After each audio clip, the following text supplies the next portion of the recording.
If you're successful but still invisible in your industry, this is why. You can be great at what you do and still not be seen as the go-to expert in your space. Maybe you've built a thriving business, you've gotten real results, but when people start listing subject matter experts in your field, your name isn't on the list. So how do you become that person? How do you really become a subject matter expert in your field? Not just the one in your own mind, but in the eyes of your ideal clients. So that's exactly what we're going to cover. You'll see why most people get stuck just sort of true authority and what really takes it to cross the line and finally get recognized for what you know. Let's dive right in.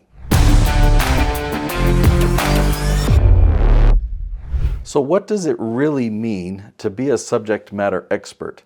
Well, you can be an expert or you can be seen as an expert. Like, are you known in your niche or in your field? Are you the person that people think of when your topic comes up? So I often talk about the 3 different levels of expertise. And to be the subject matter expert or the leading authority in your field, you need to be a level 3 expert. So let's cover what they are. Level 1 means you know this stuff inside and out.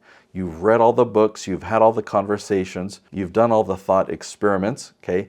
You understand this stuff inside and out. That's a level 1 expert. Now a level 2 expert is someone who has taken that knowledge and turned it into experience. You've applied it, and you've applied it enough that you've succeeded. So whatever that is, you started at point A, you applied your expertise, and you failed and you learned from it and you failed and finally you succeeded at going to point B. Now you're a level 2 expert. So you have the knowledge, but you've also been able to apply it successfully. So a level 3 expert is somebody that has taken that expertise and that experience and helped somebody else go from point A to point B. So just because you can do it yourself, level 2, doesn't mean that you're a level 3, because there's communication there and other people are going to have different problems and you're going to have to help them navigate all of them. So how many people, even if it's just one, but have you taken somebody by the hand and led them step by step to help them achieve that same success? So claiming the title subject matter expert, that might mean you're only a level 1, okay? But I want you to become a level 3. Now, moving from a level 2 to a level 3 is actually pretty difficult. Okay, the biggest reason is it typically means you're going to go from self-employed to business owner, and that's not an easy feat. So that would be like being the main chef of a restaurant into a restaurant owner.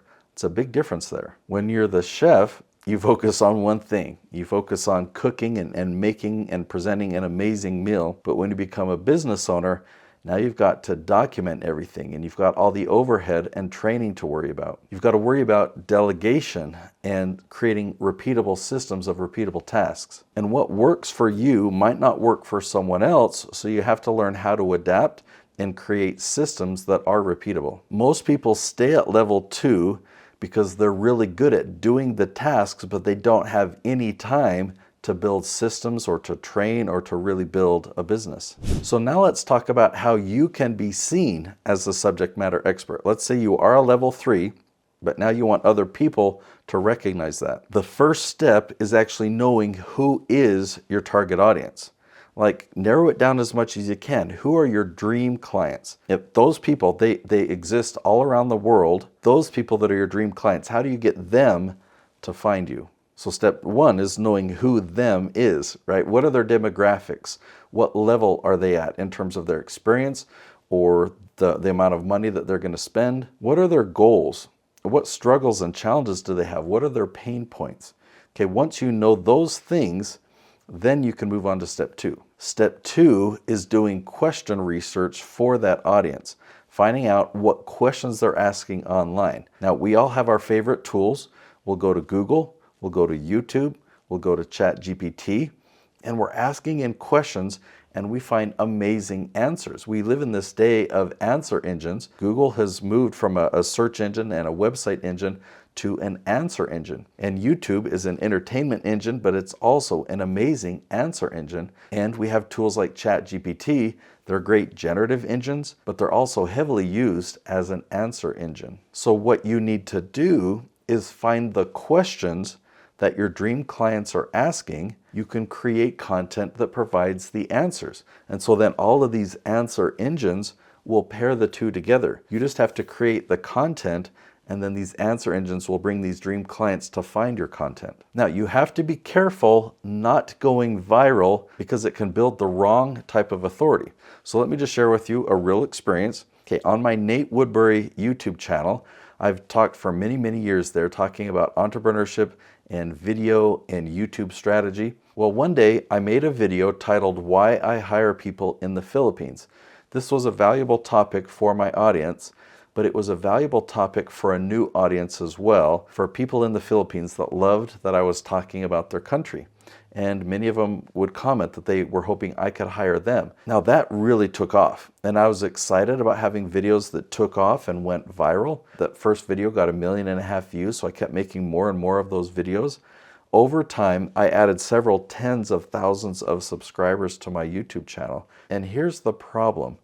When I would post a video about YouTube strategy, guess what happened? This new audience would say, meaning they wouldn't watch the video, that basically they were sending very clear signals to the algorithm: we don't want to watch this content. We only want to watch content when Nate talks about the Philippines. Now, as a tie into what we're talking about here, I did have level 2 experience in hiring people in the Philippines, and so I made a video kind of teaching people about it. But that's not where I wanted to build authority. I don't have experience in level 3, and I didn't want to build a business around it or become a consultant in that space. My level 3 experience is really helping people build massive lead generation systems from YouTube. And today, that's also applied to Google and to ChatGPT. So that's what I do, and that's what I help. And so talking about the Philippines kind of went in the wrong direction. I had to remove all those videos from my channel.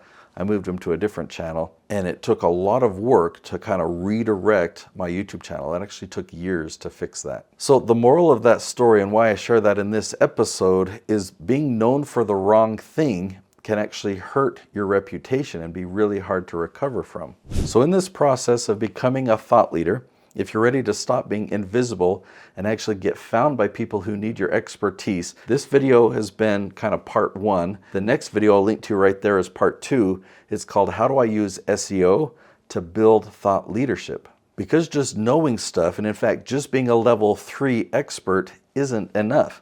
You have to show up where your audience is searching for answers. So in that video, I'll show you how I use strategic content not just to rank, but to position myself as a thought leader in my niche. So if you're serious about becoming a subject matter expert that people can actually find, then go watch "How Do I Use SEO to Build Thought Leadership" next. I'll link to it right there.